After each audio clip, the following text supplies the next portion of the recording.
కనిపిస్తుందా? స్క్రీన్ కనిపిస్తుందా? Right. Okay. Right. Okay.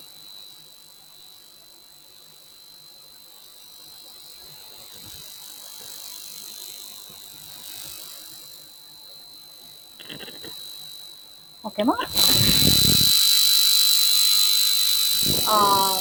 Simplex method idea ఉందా? ఏమైనా డౌట్స్ ఉన్నాయా సింప్లెక్స్ మెథడ్లో?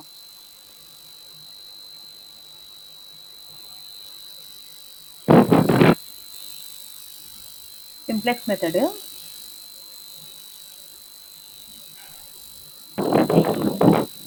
ఓకేనా? ఓకే. రైట్ మా.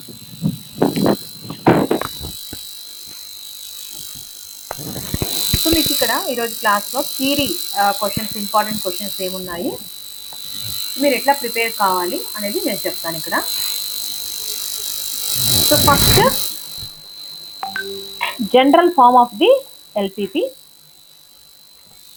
So general form of the LPP మనం ఏ విధంగా ఐడెంటిఫై చేస్తామని చూడండి ఇక్కడ ఒకసారి.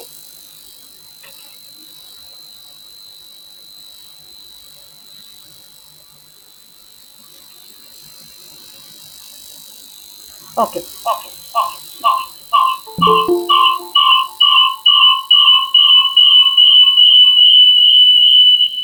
సుధాకర్ జాయిన్ అన్నాడు.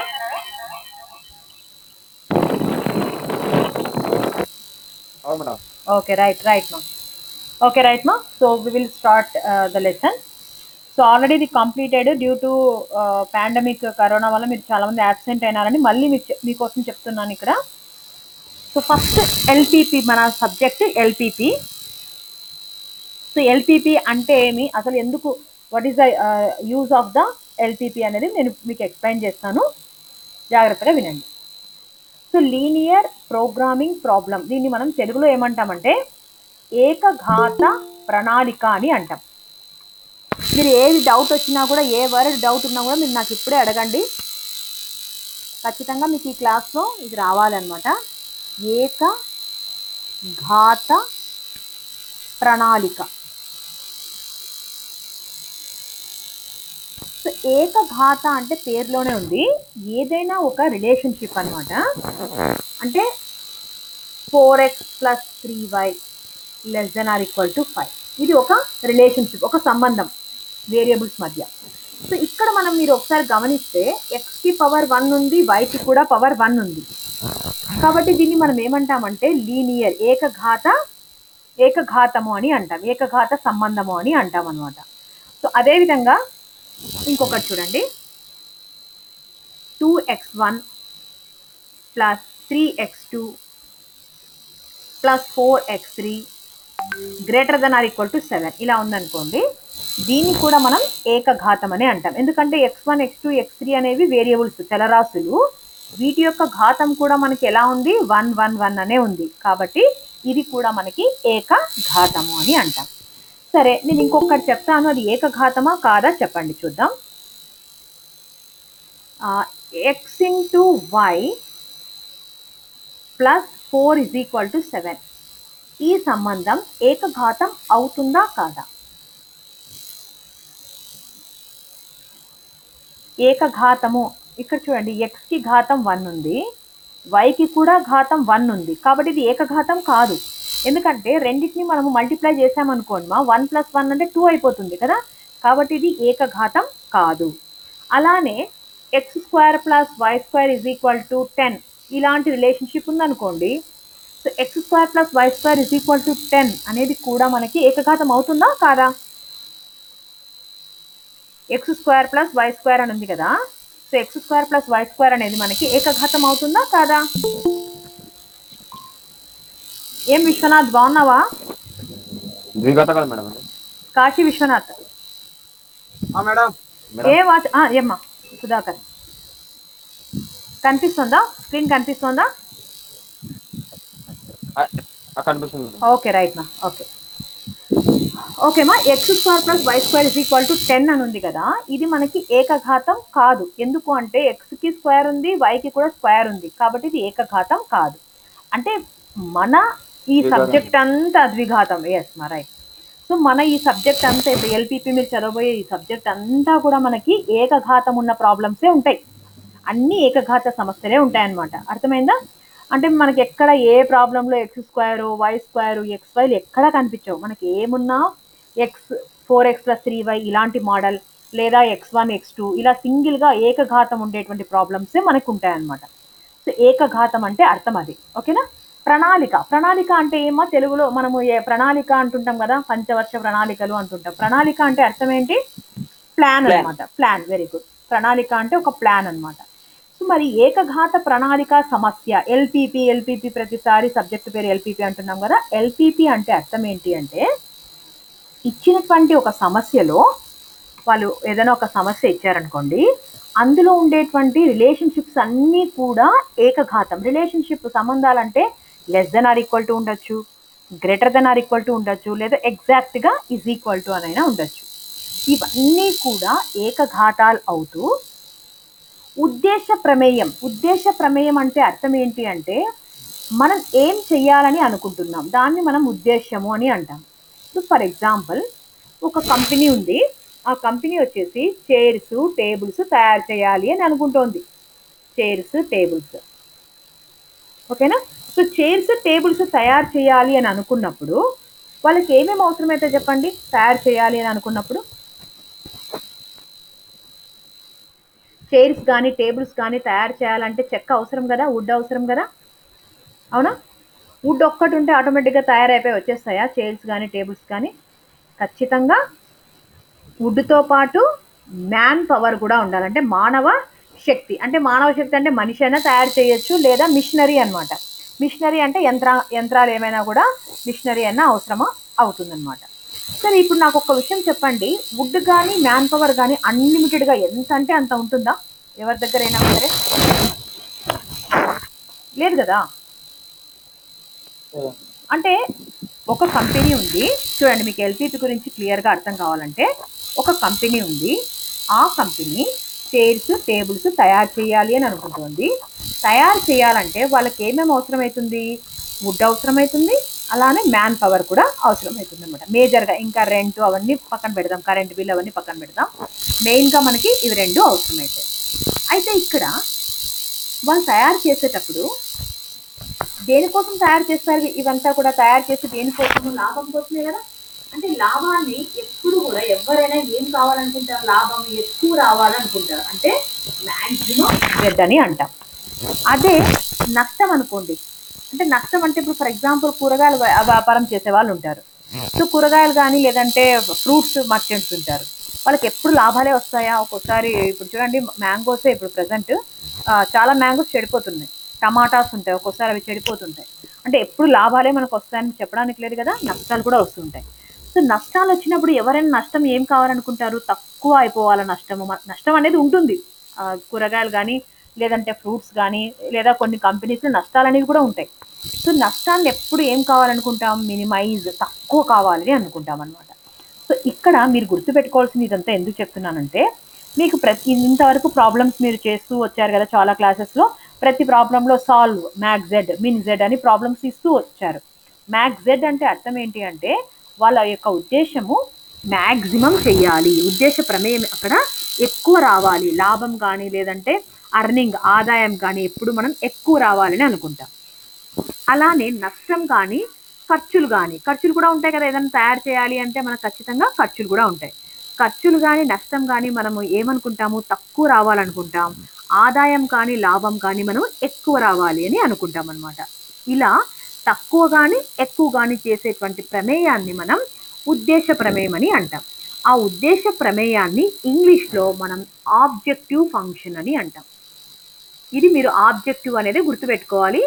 మీ కన్వీనియంట్ కోసం నేను తెలుగులో కూడా చెప్తున్నా. సో ఆబ్జెక్టివ్ ఫంక్షన్ అంటే ఉద్దేశ ప్రమేయము. ఓకేనా?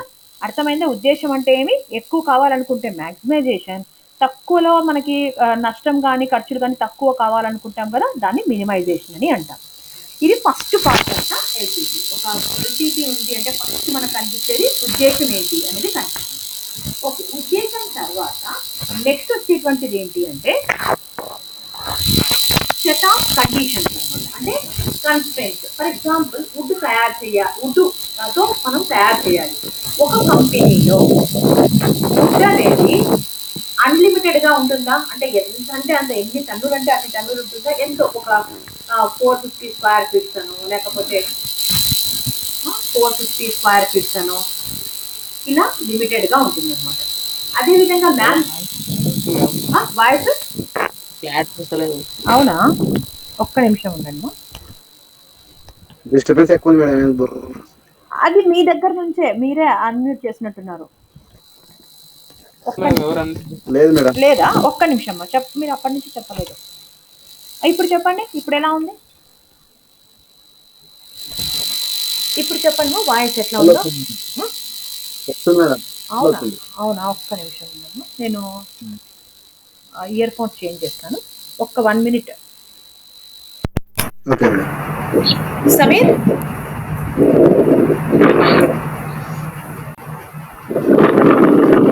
just a minute ma, I will change the earphones.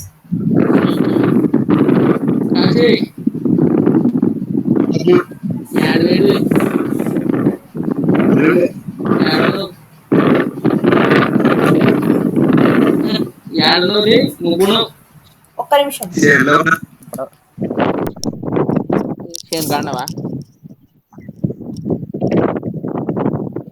ఇప్పుడు చెప్పండి వాయిస్ ఎట్లా వినిపిస్తుందో. ఓకేనా? క్లియర్ ఉంది మేడం. క్లియర్ ఉందా? ఓకే రైట్ మా. క్లాస్ నువ్వు ఓకే మా, తర్వాత మీరు రైట్ మా, ప్లీజ్.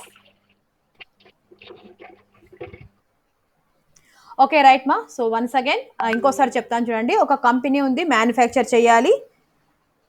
వాళ్ళు ఎప్పుడైనా సరే లాభాలు కానీ లేకపోతే ఆదాయం కానీ ఎక్కువ చేయాలనుకుంటారు. కాబట్టి ఆబ్జెక్ట్ అక్కడ మ్యాక్సిమైజేషన్. అదే తక్కువ నష్టాలు కానీ లేకపోతే ఖర్చులు కానీ తక్కువ కావాలనుకుంటాం, అది మినిమైజేషన్, అంతే. తర్వాత సెకండ్ పార్ట్ ఏంటి అంటే అందులో కండిషన్స్ ఉంటాయన్నమాట. ఫర్ ఎగ్జాంపుల్ చైర్ కానీ టేబుల్ కానీ తయారు చేయాలంటే వాళ్ళ దగ్గర 450 స్క్వేర్ ఫీట్స్ ఉంది. మనం ఏం చేయాలి, ఇక్కడ మొత్తమైనా వాడుకోవచ్చు లేదా అంతకంటే తక్కువైనా వాడుకోవచ్చు. అంతేగాని ఇప్పుడు 450 స్క్వేర్ ఫీట్స్ ఉంటే 600 స్క్వేర్ ఫీట్స్ మనం వాడుకోవడానికి అవకాశం ఉండదు కదా.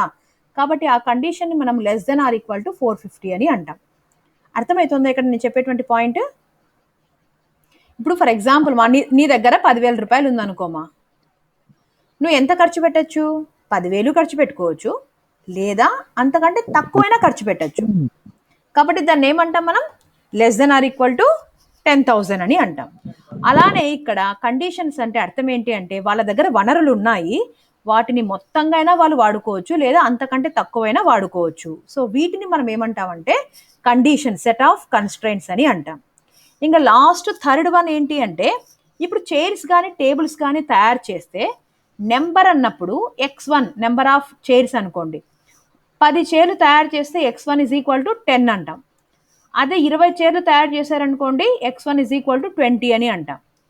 ఒకవేళ తయారు చేయకపోతే, ఏం తయారు చేయకుండా ఉంటే x1 ఎంత అంటాం చెప్పండి? వాళ్ళు ఏం జీరో అంటాం, అంతే కదా? రైట్. అంతేగాని -1 చైర్ -2 చైర్ అలాంటివి ఏమైనా ఉంటాయా మనకి ఇక్కడ? నెగిటివ్ అంటే నెంబర్ ఆఫ్ చైర్స్ ప్రొడక్షన్ అనేది ఎప్పుడు కూడా చేస్తే పాజిటివ్, చేయకపోతే జీరో, ఖాళీగా ఏం చేయలేదు ఖాళీగా కూర్చున్నాం అనుకుంటాం. అంతేగాని మైనస్ అనేది ఉండదు. సో ఈ 3 పాయింట్లు గుర్తున్నాయంటే ఇప్పుడు నేను మీకు మెయిన్ మన సబ్జెక్ట్ ఏంటి అనేది స్టార్ట్ చేస్తాను. సో లీనియర్ ప్రోగ్రామింగ్ అనేది ఏంటి అనేది చూడండి. ఇక్కడ మీరేమి ఇక్కడ ఇంగ్లీష్లో ఉందని ఇబ్బంది పడాల్సిన అవసరం లేదు. Linear programming problem deals with the determining the optimal of the limited resources. అంటే రిసోర్సెస్ అంటే అర్థం ఏంటి? వనరులు. మన దగ్గర ఎన్నైతే వనరులు ఉన్నాయో, వనరులు అంటే అర్థం ఏంటి? చెక్క కావచ్చు, లేదా మిషన్స్ కావచ్చు, లేదా ప్లేస్ కావచ్చు. ఇప్పుడు ఏదైనా కోళ్ళ ఫామ్ పెట్టాలనుకోండి, వాళ్ళ దగ్గర ప్లేస్ అవసరం అవుతుంది కదా. సో ఇవన్నీ కూడా రిసోర్సెస్ అనమాట. లేదా డబ్బులు ఖర్చు పెట్టాలి, మన దగ్గర 1 lakhే ఉంది, ఆ లోపే మనం తెచ్చుకోవాలి, వీటిని రిసోర్సెస్ అంటాం. టు గెట్ రిక్వైర్డ్ ఆబ్జెక్టివ్, మనకి ఏదైతే కావాలి అని అనుకుంటామో అది మనకి అచీవ్ చేయడం కోసం వాళ్ళు ఏం చేయాలి అంటే ఉన్నంతలో మనము ఖర్చు పెట్టుకోవాలన్నమాట. ఇక్కడ రిసోర్సెస్ అంటే ఏమో పెద్ద ఇదేం కాదు, they may be in the form of the material, అంటే సామాగ్రి కావచ్చు, ఈ ఐరన్ లేకపోతే చెక్క ఇలాంటి మెటీరియల్స్ కావచ్చు, మ్యాన్ పవర్ అంటే మనుషులు కష్టపడేటువంటిది కావచ్చు, లేదా మనీ కావచ్చు, మిషనరీ కావచ్చు, వీటిని మనము రిసోర్సెస్ అని అంటామన్నమాట. అండ్ ఆబ్జెక్టివ్ అంటే అర్థం ఏంటి అంటే ఒకటి లేదా అంతకంటే ఎక్కువ ప్రోడక్ట్స్ని ప్రొడ్యూస్ చేయడాన్ని మనం ఇక్కడ ఆబ్జెక్టివ్ అని అంటాం.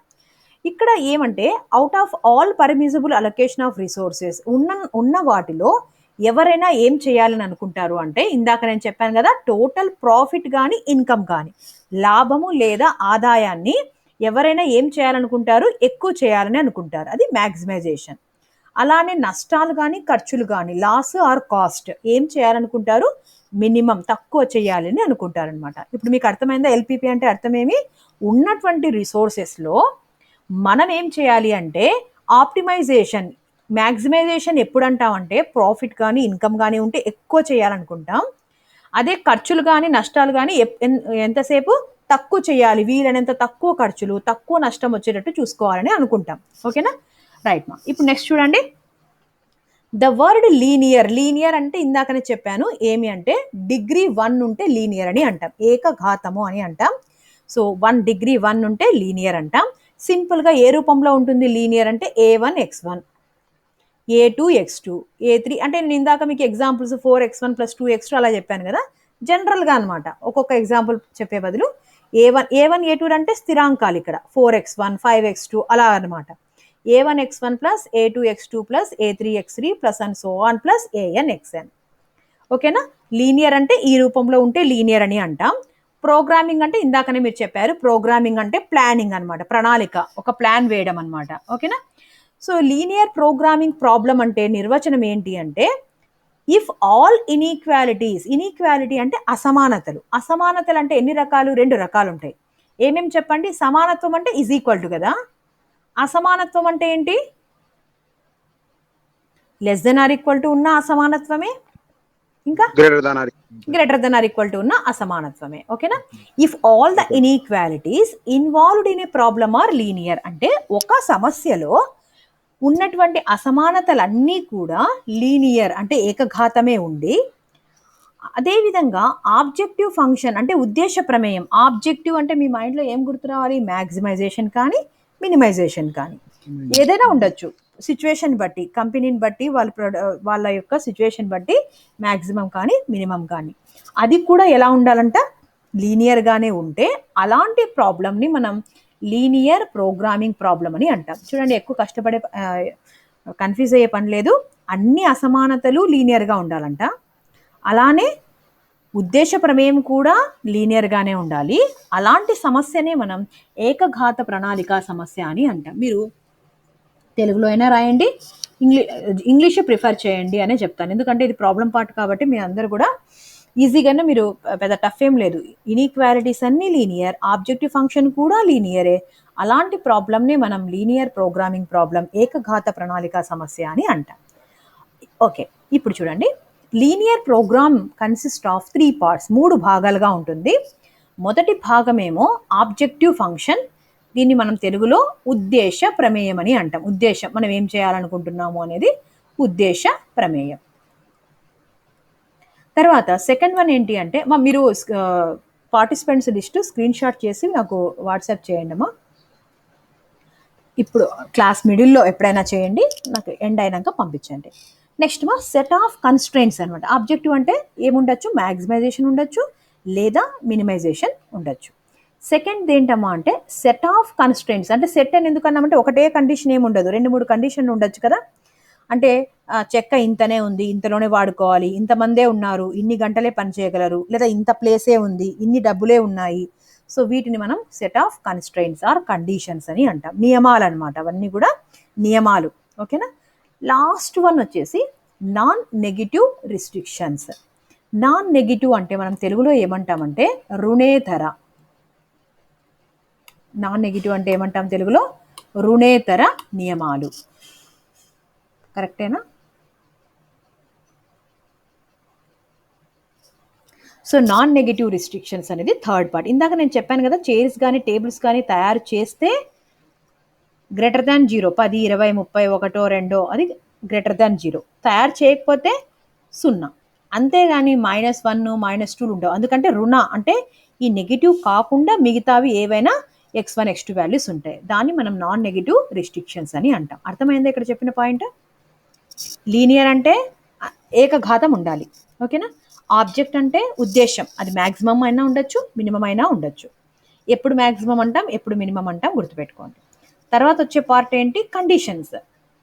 అంటే మన దగ్గర ఇంత టింబర్ ఉంది, చెక్క ఇంతనే వాడుకోవాలి, ఇన్ని గంటలు పని చేసే వాళ్ళు ఉన్నారు కాబట్టి ఇంత టైంలోనే అయిపోగొట్టాలి, ఇంత ప్లేస్ ఉంది, ఆ ప్లేస్లోనే మనం ఏమైనా అరేంజ్ చేసుకోవాలి. ఇవన్నీ కండిషన్స్ అన్నమాట. లాస్ట్ వన్ రుణేతర నియమం అంటే తయారు చేసేటువంటి ప్రొడక్ట్స్ ఏవైతే ఉంటాయో అవి ఎప్పుడూ కూడా మనకి greater than or equal to 0. అంటే 0 కంటే ఎక్కువ ఉండొచ్చు, 0 అయినా ఉండొచ్చు, నష్టం ఏం లేదు. తయారు చేయకపోతే 0. అంతేగాని ఎప్పుడు అవి నెగిటివ్ ఉండవు. ఓకేనా? ఓకే, ఇక్కడ చూడండి ఇంకా డెఫినేషన్స్ చూడండి. ఇందాక మీకు చెప్పినదే ఆబ్జెక్టివ్ ఫంక్షన్. మీకు ఇవి థియరీ కంపల్సరీ 40% మీకు థియరీ అడుగుతారు చూడండి ఎల్పిపిలో. కాబట్టి థియరీ మీరు బాగా చదవాలని నేను మళ్ళీ రివిజన్ చేస్తున్నా ఇది. ఓకేమా? ఆబ్జెక్టివ్ ఫంక్షన్ అంటే ఏంటి అనేది చూడండి. అంటే ఉద్దేశ ప్రమేయం చాలా ఈజీగా మీరు నేర్చుకోవచ్చు. The function which is to be maximised or minimised. అంటే ఒక ప్రమేయాన్ని కనిష్టం కానీ గరిష్టం కానీ చేసేటువంటి ప్రమేయాన్నే మనం ఆబ్జెక్టివ్ ఫంక్షన్, ఉద్దేశ ప్రమేయం అని అంటాం. చాలా ఈజీగా గుర్తుపెట్టుకోవచ్చు. మనం గరిష్టం కానీ లేదా కనిష్టం కానీ చేసేటువంటి ప్రమేయాన్ని మనం ఆబ్జెక్టివ్ ఫంక్షన్ అని చెప్పడం జరుగుతుంది. ఓకేనా? నెక్స్ట్ చూడండి, general form of the LPP. ఇది డెఫినెట్గా మీకు మోస్ట్ ప్రాబబ్లీ అడిగేటువంటి ఇదన్నమాట. మీకు ఎగ్జామ్లో ఎక్కువ అడుగుతారు ఏ విధంగా ఉంటుంది ఎల్పిపి అని. ఓకేనా?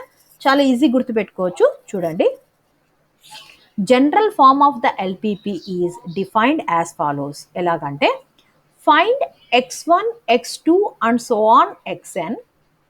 ఇది అర్థం కాకపోతే ఇంకోసారి నేను చెప్తాను, కానీ డెఫినెట్గా ఇది రావాలి, మీకు 10 మార్క్స్ వస్తాయి. ఇప్పుడు నేను చెప్పేటువంటి క్లాసులో నుంచి మీకు ఖచ్చితంగా 10 మార్క్స్ వస్తాయమ్మా. చూడండి, general form of the LPP is defined as follows. Find x1 x2 and so on xn. వీటి విలువల్ని కనుక్కోవాలి. దేనికోసం అంటే టు మ్యాక్సిమైజ్డ్ z అంటే గరిష్టం చేయాలి. ఇక్కడ p1 x1 p2 x2 plus and so on pn xn. అసలు దీని అర్థం ఏంటి అనేది చూద్దాం. ఒక్కసారి చూడండి, ఇప్పుడు ఒక చైర్ తయారు చేస్తే 50 రూపీస్ లాభం అనుకోండి. ఒక టేబుల్ తయారు చేస్తే 80 రూపాయలు లాభం అనుకోండి. ఒక స్టూల్ తయారు చేస్తే 30 రూపాయలు లాభం అని అనుకోండి. ఇది చైరమా? మీకు ఉండండి ఒక్క నిమిషము, వీలైతే నేను సపరేట్ ఒక్క నిమిషం ఉండండి మా, నేను చెప్తాను మీకు.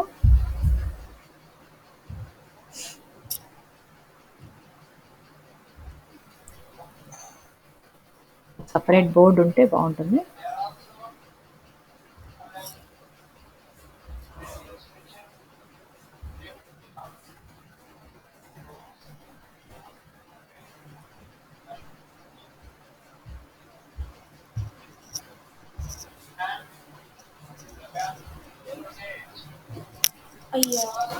ఓకే రైట్ మా, కనిపిస్తుంది కదా? Yes ma'am.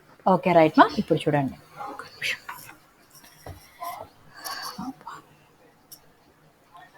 ఇప్పుడు మీరు ఒక సిచ్యువేషన్ని నేను చెప్తాను, దాన్ని ఎలా రాయాలనేది చెప్పండి. జనరల్ ఫామ్ మీకు చాలా ఈజీగా అర్థమైపోతుంది.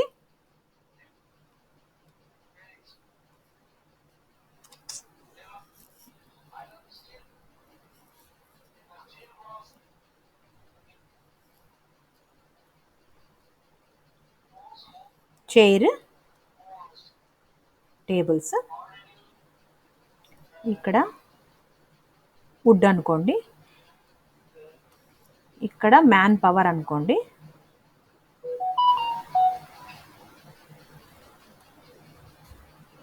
ఇక్కడ ప్రాఫిట్ అనుకోండి.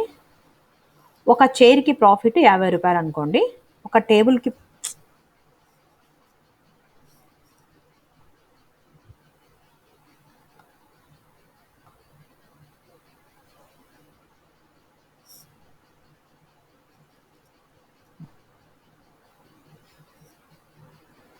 ఓకే, ఒక టేబుల్కి ప్రాఫిట్ 80 రూపాయలు అనుకుందాం. ఒక చైర్ తయారు చేయాలంటే అతనికి 8 ఫీట్స్ టింబర్ అవసరం అవుతుంది అనుకుందాం. టేబుల్కి అయితే 12 అడుగులు అవసరం అవుతుంది అనుకుందాం. స్క్వేర్ ఫీట్స్ అమ్మ ఇది. ఒక చైర్ తయారు చేయడానికి 4 గంటలు టైం పడుతుంది అనుకుందాం. ఒక టేబుల్ తయారు చేయడానికి ఒక 5 గంటలు టైం పడుతుందని అనుకుందాం. మొత్తం అతని దగ్గర వుడ్ వచ్చేసి 450 స్క్వేర్ ఫీట్లు మాత్రమే ఉంది. మొత్తం పని చేసేవాళ్ళు ఒక 150 గంటలు పనిచేసే వాళ్ళు మాత్రమే ఉన్నారు. ఇప్పుడు జాగ్రత్తగా గమనించండి. ఇప్పుడు సిచ్యువేషన్ ఏంటి అంటే చైర్స్ టేబుల్స్ తయారు చేయాలి. వాళ్ళ దగ్గర వుడ్ ఏమో మొత్తం కలిపి 450 చదరపు అడుగులు ఉంది. మ్యాన్ పవర్ అంటే పని చేసేవాళ్ళు 150 గంటలు పని చేసేవాళ్ళు మాత్రమే వాళ్ళ దగ్గర ఉన్నారు. ఓకేనా? ఇప్పుడు ఒక చైర్ తయారు చేసి అమ్మితే వాళ్ళకి 50 రూపాయల లాభం వస్తుంది. ఒక టేబుల్ తయారు చేసి అమ్మితే వాళ్ళకి 80 రూపాయల లాభం వస్తుంది. ఇప్పుడు చెప్పండి, ఒక చైర్ తయారు చేస్తే 50 రూపాయల లాభం వస్తే 2 చైర్లకు ఎంత లాభం వస్తుంది? 2 ఇంటూ 50. అలానే మనము నెంబర్ ఆఫ్ చైర్స్ని x1 అనుకుందాం. నెంబర్ ఆఫ్ టేబుల్స్ని మనం x2 అని అనుకుందాం. ఇప్పుడు ప్రాఫిట్ ఎప్పుడైనా ఎవరైనా ఏం చేయాలనుకుంటారు? ఎక్కువ చేయాలని అనుకుంటారు. కాబట్టి మనం మ్యాక్స్ జెడ్ అని రాస్తాం. ఇప్పుడు చూడండి, ఆలోచించండి. ఒక చైర్కి 50 రూపాయలు, 2 చైర్లకైతే 50 ఇంటూ 2, 10 చైర్లకైతే 50 ఇంటూ 10. కానీ మనకి ఎన్ని చైర్లు మనకు తెలియదు కాబట్టి x1 అనుకుంటున్నాం. కాబట్టి ఏం రాయాలి ఇక్కడ? 50 ఇంటూ x1 అని రాస్తాం. ఈ పాయింట్ అర్థమైందా? అర్థం కాలేదా?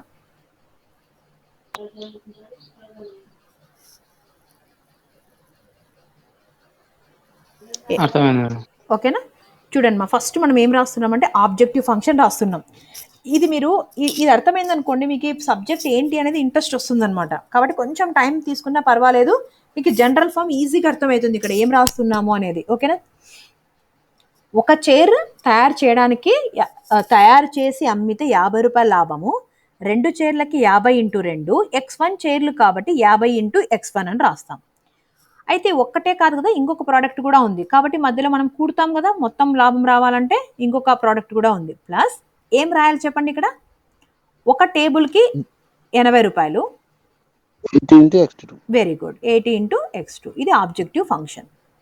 అయితే మనం తయారు చేస్తున్నాము, ప్రాఫిట్ వస్తుంది, బాగానే ఉంది. కానీ మనం ఎన్నంటే అన్ని తయారు చేయలేము కదా. 1,00,000 చైర్లు తయారు చేద్దాంలే, బాగా లాభం వస్తుందని అనుకోవడానికి లేదు. ఎందుకంటే అక్కడ వుడ్ ఉండాలి, పని చేసే వాళ్ళు కూడా ఉండాలి కదా, రెండు ఉండాలి కదా. కాబట్టి ఇక్కడ సబ్జెక్ట్ టు అంటే నిబంధనలకు లోబడి అంటాం తెలుగులో. సబ్జెక్ట్ టు ద కన్స్ట్రైన్స్ అంటే మీరు ఎక్కడైనా టెస్ట్ పేపర్స్ నిబంధనలకు లోబడి. ఒక నిబంధనలు చూడండి, ఒక చైర్కి 8 అడుగులు, 2 చైర్లకి 8 ఇంటూ 2 16 అడుగులు అవసరమవుతుంది.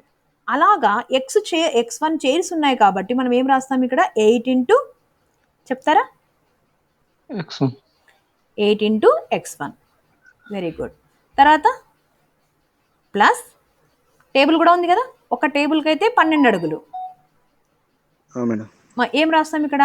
12 ఇంటూ x2. 8 ఇంటూ x1 మా, 12 ఇంటూ x2. ఎంత ఉంది మన దగ్గర? కలప ఎంత ఉంది? వుడ్ ఎంత ఉంది? 450 అడుగులు మాత్రమే ఉంది. మరి 450 అడుగులు మొత్తమైనా వాడుకో, లేదా అంతకంటే ఒక 400 అడుగులు వాడుకొని 50 అడుగులు ఎత్తి పెట్టుకో. అంతేగాని 500 అడుగులు మనం వాడుకోవడానికి లేదు కదా. కాబట్టి ఇక్కడ కండిషన్ ఏం రాయాలి చెప్పండి మధ్యలో? 8x1 ప్లస్ 12x2 మొత్తం మన దగ్గర ఉన్నది 450 అడుగులు. ఏం రాస్తామా ఇక్కడ? Less than or equal to. ఈ పాయింట్ అర్థమైందా? లాభంది ఫస్ట్ రాస్తాం. ఓకేనా? ఒకటైతే 50 రూపాయలు, 2 అయితే 50 ఇంటూ 2, x1 చైర్లు కాబట్టి 50 ఇంటూ x1 ప్లస్, ఎందుకంటే ఎన్ని ఐటమ్స్ ఉంటే అన్ని కూడుతూ వెళ్తామన్నమాట. 80 రూపాయలు ఒక టేబుల్కి. అలానే ఇక్కడ x2 టేబుల్స్ కాబట్టి 80 ఇంటూ x2 అని రాస్తాం. సబ్జెక్ట్ టు ద కండిషన్స్ ఎలా రాస్తామంటే ఒక చైర్కి 8 అడుగులు, x1 చైర్లకి 8x1 plus 12 into x2. ఇంకొక ప్రోడక్ట్ ఉందనుకోండి, ప్లస్ ఎంత అవసరం అవుతుందో ఇంటూ x3 అని రాస్తాం అంతే. ఇప్పుడు మ్యాన్ పవర్కి మీరు చెప్పండి మా, నేను ఇప్పుడు చెప్పిన ప్రకారంగా మ్యాన్ పవర్కి చెప్పండి ఎలా రాస్తాం అనేది. ఒక చైర్కి 4 గంటల టైం అంట. 4x1 plus very good 12 4x1 అంతే కదా, x1 చైర్లకి 4x1 plus 5x2 very good 5x2 less than or equal to 150. Very good less than or equal to 150. ఓకేనా. సో వీటిని మనము second part LPP consist of 3 parts అన్నాం. First part objective function, second part ఏంటి set of conditions అనమాట. ఫైనల్గా రాసేది ఏంటి non negative restriction. Number of chairs tables తయారు చేయాలి, ఓకే. అవి ఖచ్చితంగా ఎలా ఉండాలమ్మా నెంబర్ అనేది Greater than or equal to 0. Greater than or equal to 0 అంటే తయారు చేయకపోతే 0 అంటాం, తయారు చేస్తే గ్రేటర్ దాన్ 0 అంటాం. ఇది ఎల్పిపి అనమాట. సో ఇదంతా మీకు ఎందుకు చెప్పాను అంటే ఇక్కడ చూడండి,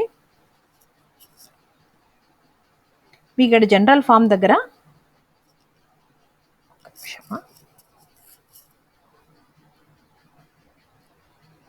ఓకే చాహా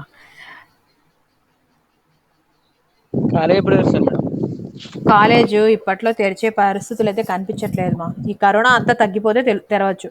మీకు ఎందుకు నేను ఇన్సిస్ట్ చేస్తున్నానంటే క్లాసెస్కి ఇప్పుడు ఫైనల్ ఇయర్ మా ఉన్నట్టుండి జూలైలో ఒక 15 days గ్యాప్ ఇచ్చి మీకు ఎగ్జామ్స్, ఎందుకంటే ఆన్లైన్ వింటున్నారు కదా అని అంటారు కదా.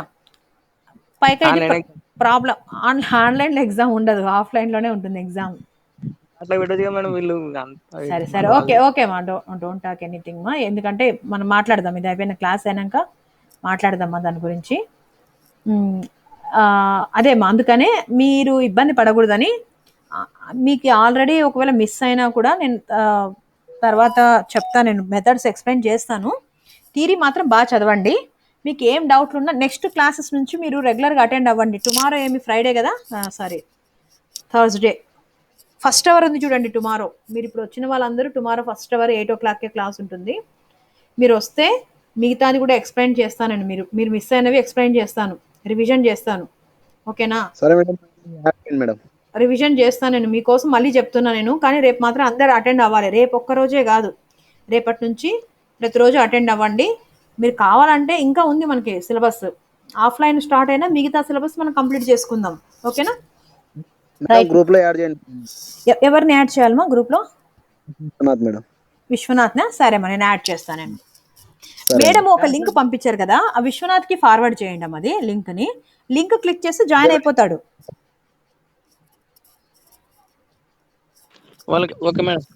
ఓకేనా, లింక్ సెండ్ చేయండి, లేదంటే నేను జాయిన్ చేస్తాను, నో ప్రాబ్లం.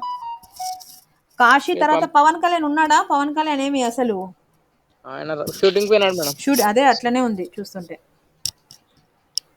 అందరూ హీరోలే అప్ప మీ దాంట్లో, రైట్ మా. So max Z is equal to P1x1. ఇప్పుడు మీకు అర్థమైందా ఈ P1 P2 P3 అంటే ఇవన్నీ ఏంటి? ప్రాఫిట్స్ అనమాట.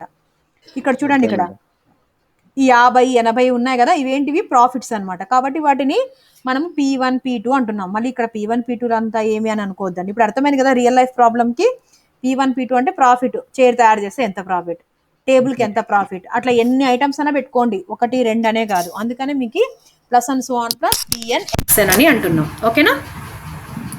నెక్స్ట్ చూడండి, అది ఎప్పుడు మ్యాక్స్ జెడ్ ఉన్నప్పుడు ప్రాఫిట్స్. మినిమైజేషన్ ప్రాబ్లం అనుకోండి, అప్పుడు ఖర్చు X1 అంటే చైర్ తయారు చేయాలంటే ఎంత ఖర్చు వస్తుంది, టేబుల్కి ఎంత ఖర్చు వస్తుంది, స్టూల్కి ఎంత ఖర్చు వస్తుంది, లేదా డెస్క్కి ఎంత ఖర్చు వస్తుంది, ఇలా కూడా మనకి ఆబ్జెక్టివ్ ఉండొచ్చు అనమాట. సో ఇవి రెండు కూడా, ఈ రెండిట్లో మ్యాక్స్ జెడ్ అంటే ప్రాఫిట్ రాస్తాం, మిన్ జెడ్ అంటే కాస్ట్ రాస్తాం అనమాట. ఇది ఆబ్జెక్టివ్ ఫంక్షన్. అర్థమైందా ఆబ్జెక్టివ్ ఫంక్షన్ అంటే ఏంటి అనేది?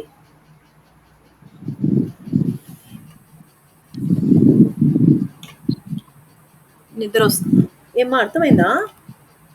నాకైతే ఏం వినిపించట్లే, మీరు ఏం మాట్లాడుతారు. ఒక్క నిమిషం. నా వాయిస్ వినిపిస్తుంది కదా, నాకు డౌట్ వస్తుంది. ఓకే రైట్ మా, ఓకే రైట్ మా. సో ఇది objective function. Subject to the constraints అని మీకు స్టార్టింగ్లో ఇది చూపిస్తే ఏవేవో ఉన్నాయి టఫ్ అని అనుకుంటారని ఎగ్జాంపుల్ చెప్పాను. ఇక్కడ A11X1 A12, ఈ A11 A12 అంటే ఏం లేదమ్మా, కాన్స్టెంట్స్ అనమాట. ఇవన్నీ కూడా స్థిరాంకాలు. ఇప్పుడు ఫర్ ఎగ్జాంపుల్ చూడండి, ఇక్కడ 8 ఉంది, ఇది A11 A12 A21 A22. వీటిని ఎట్లా మేడం గుర్తుపెట్టుకోవాలి అనేది ఏం లేదు, సింపుల్.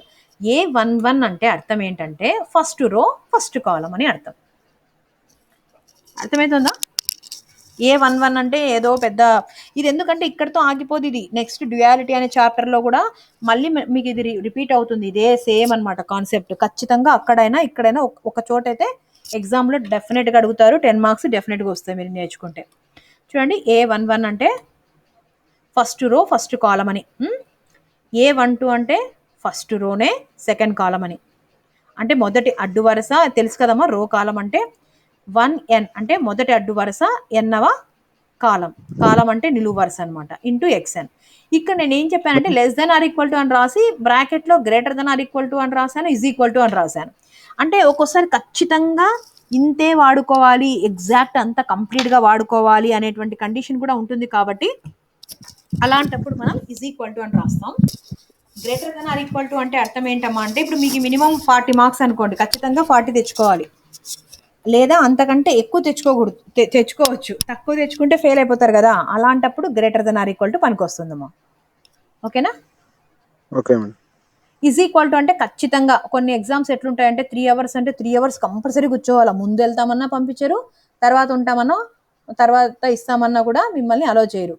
సో అది ఈజ్ ఈక్వల్ టు, ఎగ్జాక్ట్ ఖచ్చితంగా ఈజ్ ఈక్వల్ టు అంటే. అంటే మన రియల్ లైఫ్లో కండిషన్స్ ఎట్లుంటాయంటే తక్కువ వచ్చినా పర్వాలేదంటారు, ఐ మీన్ మినిమం ఇంత రావాలంటారు, మ్యాక్సిమం అంతకు మించకూడదు అంటారు, లేదా ఖచ్చితంగా ఈక్వల్ అంతే రావాలని అంటారు. అలాంటివి equal to, less than or equal to, greater than or equal to. తర్వాత ఇది ఒక కండిషన్. ఇంకో కండిషన్ అంటే A21. చూడండి, x1 x2 ఇవి కామన్ ఉంటాయమ్మా. ఈ A21 ఇవి కన్ఫ్యూజే కావద్దు. A21 అంటే అర్థం ఏంటి? ఎవరైనా ఒకరు చెప్పండి అన్మ్యూట్ చేసి.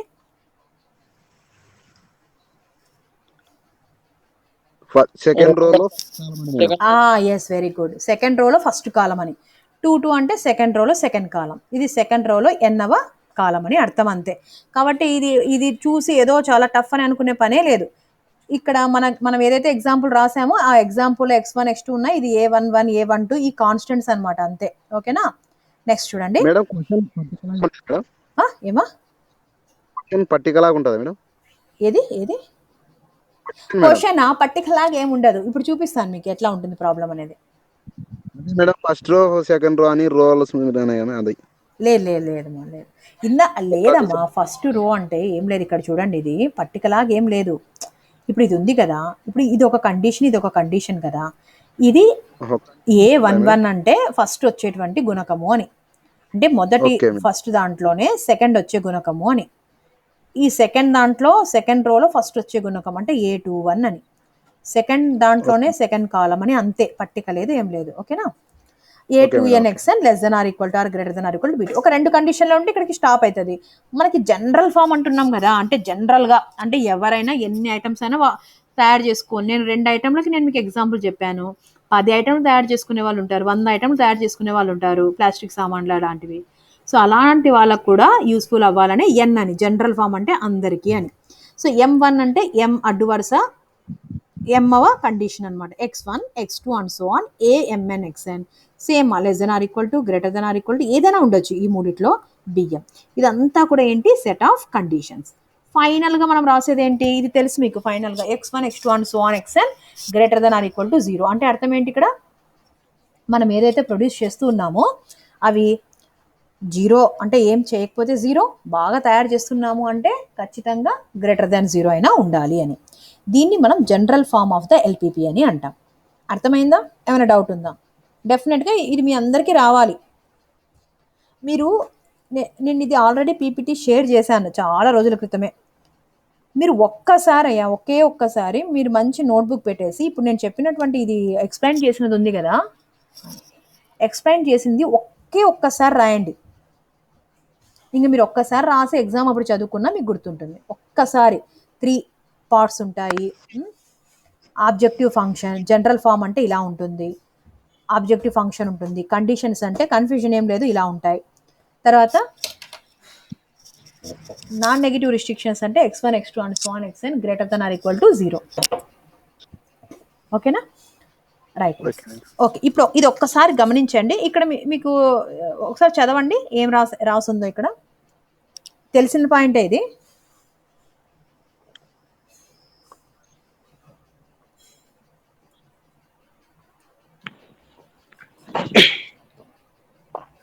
Here the equation 1 is called the objective function of the LPP.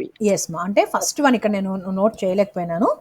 So ఇది ఫస్ట్ వన్ని ఆబ్జెక్టివ్ ఫంక్షన్ అని అంటాము. ఓకే, సెకండ్ది సెట్ ఆఫ్ కండిషన్స్ అంటే ఇవన్నీ అనమాట. ఇక్కడ కనిపిస్తున్నాయి కదా, ఈ కండిషన్స్ అన్నిటినీ కలిపి మనం సెట్ ఆఫ్ కండిషన్స్ అంటాం. తర్వాత థర్డ్ వన్ని మనం ఏమంటామా, నాన్ నెగటివ్ రిస్ట్రిక్షన్స్ అని అంటాం. ఇంకా క్లియర్ కదా? Okay LPP. ఓకే, ఇప్పుడు ఒక ఎగ్జాంపుల్ మీకు ఇచ్చాను అనమాట. మ్యాక్స్ జెడ్ అని ఉంది ఇక్కడ. అంటే 3 ఇచ్చాను, అంటే less than or equal to ఉండొచ్చు, greater than or equal to ఉండొచ్చు, ఈజ్ ఈక్వల్ టు అయినా ఏదైనా ఉండొచ్చు అనమాట. Conditions x1 x2 x3 greater than or equal to 0 అంటే ఒక ఉదాహరణ ఎల్పిపి అంటే ఈ రూపంలో ఉంటుంది అనేది. ఓకేనా? దీనికి మాత్రికా రూపం కూడా ఉందమ్మా, ఇది కూడా అడుగుతుంటారు. What is the matrix form of the LPP అని. మాత్రికలు మీరు ఆల్రెడీ లీనియర్ ఆల్జీబ్రాలో చదివినారు కాబట్టి గుర్తుండే ఉంటుంది, పెద్ద టఫ్ ఏం లేదు. ఒకసారి గమనించండి, మీకు ఏం అర్థమైందో చూడండి ఒకసారి.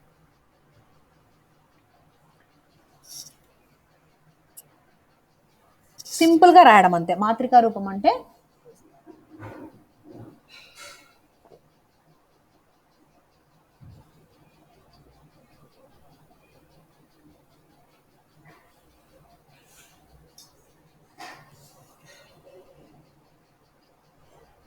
మాత్రికా రూపం అంటే చూడండి, మా సింపుల్గా రాసేస్తున్నాం. మ్యాక్స్ జెడ్ అంటే px, P1 x1 P2 x2 ఇలా రాయకుండా సింపుల్గా పిఎక్స్ లేదా సిఎక్స్. తర్వాత కండిషన్ ఏఎక్స్ అని రాసేసాం, అంటే క్యాపిటల్ లెటర్స్ రాయాలి చూడండి. A X less than or equal to capital B. And ఈ లాస్ట్ కండిషన్ ఉంది కదా, దీనికి ఇక్కడ ఉంది చూడండి లాస్ట్ కండిషన్, దీనికి బదులు సింపుల్గా capital X greater than or equal to 0 అని రాసాం. అయితే ఇక్కడ పి అంటే ఎట్లా రాస్తాం, ప్రాఫిట్ మ్యాట్రిక్స్ అంటాం దీన్ని, అంటే లాభం యొక్క మాత్రిక అంటాం అనమాట. సో దీన్ని P1 P2 and so on అడ్డు వరుసలో రాయాలి, కాస్ట్ని కూడా అడ్డు వరుసలో C1 C2 and so on Cn. ఇది ఈజీగానే గుర్తుంటుంది. ఏ అంటే ఎట్లా రాయాలంటే, ఇది లేదమ్మా, ఇది A11 A12 ఇది తెలుసు కదమ్మా, మొదటి అడ్డు వరుస మొదటి నిలువు వరుస, A12 A13 and so on A1n. Just గుణకాలు ఒక్కటి రాస్తున్నాం. దీన్ని మనం ఏమంటామంటే కో ఎఫిషియంట్ మ్యాట్రిక్స్ అంటాం. తెలుగులో ఏమంటామంటే దీన్ని కో ఎఫిషియంట్ని గుణన ఏమంటామా, గుణకనే కదా, గుణన మాత్రిక. రైట్ మా. గుణన మాత్రిక గురించి మీరు ఎక్కువ వరి అయ్యే పనే లేదు. A11 అంటే మొదటి అడ్డు వరుస మొదటి నిలువు వరుస, అడ్డు వరుస రెండవ నిలువు వరుస, ఇది ఫస్ట్ది అడ్డు వరుస రెండవది నిలువు వరుస 1n, 21 22 23 2n, 31 ఇది కూడా అవసరం లేదు, జస్ట్ అండ్ సో ఆన్ అని రాసేసి M1 M2 M3 and so on Mn. దీన్ని గుణన మాత్రిక కోఎఫిషియంట్ మ్యాట్రిక్స్ అని అంటాం. మీరు ఈరోజే నోట్స్ ఇది రాసేసి కావాలంటే బ్రాకెట్లో గుణన మాత్రిక ఇవి రాసేసుకోండి. నెక్స్ట్ బి అంటే ఎట్లా రాస్తాం, ఇక్కడ B1 B2 B3 and so on Bm. B1 B2 ఎక్కడున్నాయో మీకు గుర్తొచ్చినాయా? B1 B2 ఇక్కడ చూడండి, ఇక్కడ ఉన్నాయి చూడండి, B1 B2 and so on Bm. ఓకేనా? ఇది రిక్వైర్మెంట్ మ్యాట్రిక్స్ అని అంటాం అనమాట. అంటే రిక్వైర్మెంట్ లేదా అవైలబిలిటీ అంటాం కదా, ఎంత అవసరము, ఎంత చెక్ అవసరం అవైలబుల్ ఉంది అనేది రిక్వైర్మెంట్ మ్యాట్రిక్స్ అంటాం. లాస్ట్ x1 x2 x3 అని ఉన్నాయి కదా, వీటిని కూడా ఇలా రాయండి. దీన్ని వేరియబుల్ మ్యాట్రిక్స్. వేరియబుల్ అంటే చలరాశుల మాత్రిక, చలరాశుల యొక్క మాత్రిక. సో ఇలాగ మనము కావాలంటే మీకు ఒక డౌట్ రావచ్చు, ఇక్కడ పీనేమో అడ్డంగా రాసాము, ఎక్స్నేమో నిలువుగా రాసాము. మనకి ఇక్కడ రెండు అడ్డం రాసామనుకోండి, మా ఎక్స్ని కూడా ఇలా రాసామనుకోండి. ఫర్ ఎగ్జాంపుల్ పీని ఇలా రాసాం కదా, ఎక్స్ని కూడా ఇలా రాసామనుకోండి.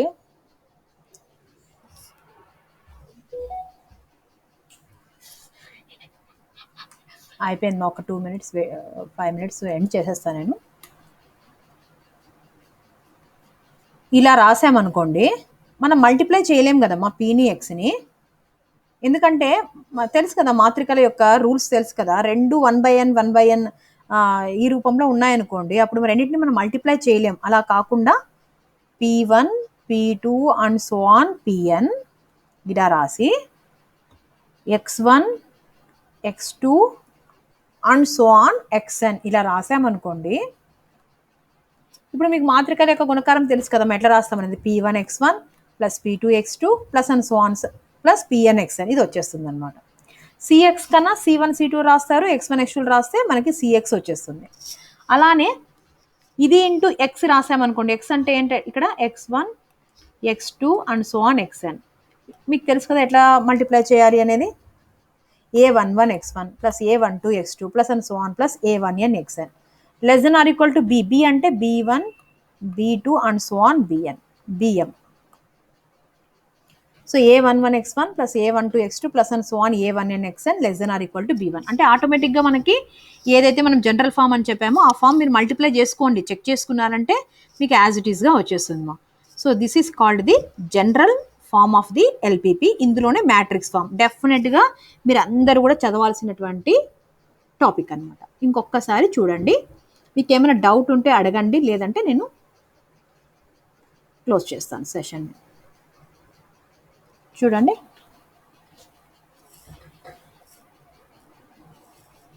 సో ఈ క్లాస్లో నేను ఏం చెప్పానంటే మీకు ఎల్పిపి అంటే ఏమి అని ఎక్స్ప్లెయిన్ చేశాను. ఎల్పిపి అంటే ఏం లేదమ్మా, ఏకఘాతం ఉండాలి, అది 3 భాగాలు ఉంటుంది. ఫస్ట్ ఆబ్జెక్టివ్ అంటే మన ఉద్దేశం ఏం చేయాలనుకుంటున్నాం, కొన్ని నియమాలు ఉంటాయి, కండిషన్స్ ఉంటాయి, లాస్ట్ది రుణేతర నియమాలు. ఆబ్జెక్టివ్ ఫంక్షన్ అంటే ఏమి అనేది ఇక్కడ డెఫినేషన్ ఉంది, అది చదవండి. జనరల్ ఫామ్ అంటే ఫస్ట్ మనకి ఆబ్జెక్టివ్ ఫంక్షన్ ఉంటుంది, అది ఇలా అయినా ఉండొచ్చు, ఇలా రెండిట్లో ఏదో ఒకటి, రెండు ఉండవు.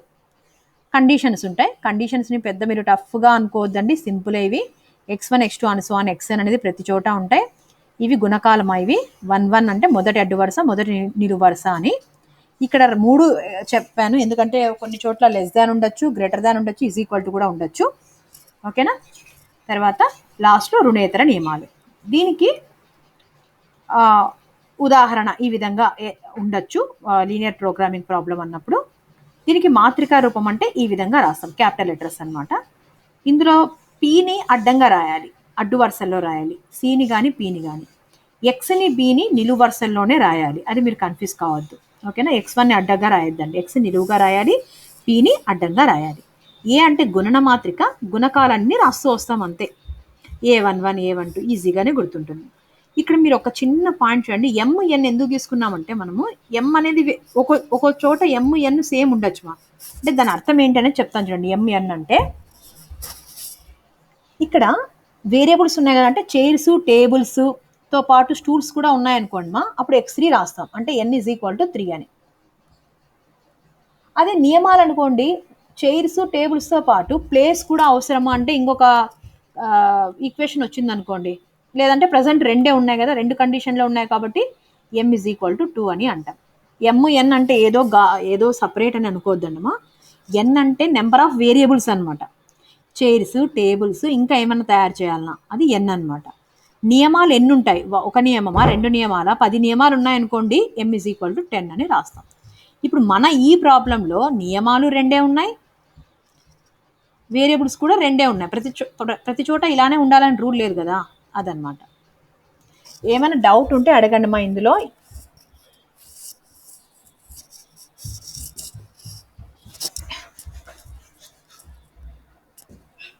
ఎనీ డౌట్స్ మా? అర్థమైందా చెప్పినది టాపిక్? లక్ష్మణ్ అర్థమైందా? కాశీ మేడం అర్థమైంది మేడం. కాశీ మ్యాట్రిక్స్ది ఏం లేదు మా, ఒక్కసారి మీరు ఇది పంపిస్తాను చదవండి, ఒకవేళ అర్థం కాకపోతే నెక్స్ట్ క్లాస్ రాడా చెప్తాను నేను, డోంట్ వరీ. సరే మేడం. ఓకేనా. మీరు రెగ్యులర్గా వస్తారంటే నేను రివిజన్ చేస్తా, ఇవన్నీ కూడా రావాలమ్మా, ఎవరి కోసమో కాదు. ఓకేనా, మన కోసం మనమే, అది గుర్తుపెట్టుకోండి. మనం ఏదో ఎవరి కోసమో కాదు, నా కోసమో లేకపోతే ఇంకో మీ కోసం, మీ పేరెంట్స్ కోసం. మీరు ఫైనల్ ఇయర్ మా, అది గుర్తుపెట్టుకోండి. క్లియర్ చేసుకొని పోవాలి సబ్జెక్ట్స్, మంచి మార్కులు కూడా తెచ్చుకోవాలి. సరే మేడం. కాబట్టి మీరు రావాలి. మీరు ఇన్ని రోజులు మిస్ అయినారు, మధ్యలో మాకు అర్థం కాదా అనే టెన్షన్ పెట్టుకోవద్దు. మీరు రెగ్యులర్గా వస్తారంటే నేను స్టార్టింగ్ నుంచి చెప్తాను, ఇదంతా ఆల్రెడీ అయిపోయినదే, మళ్ళీ చెప్తున్నా మీకోసం, చెప్తాను కూడా. ఓకేనా, రైట్ మా, thank you. So tomorrow 1st hour మా, నేను మీకు ఫోన్లు చేసి రమ్మని అయితే నేను చెప్పలేనమ్మా.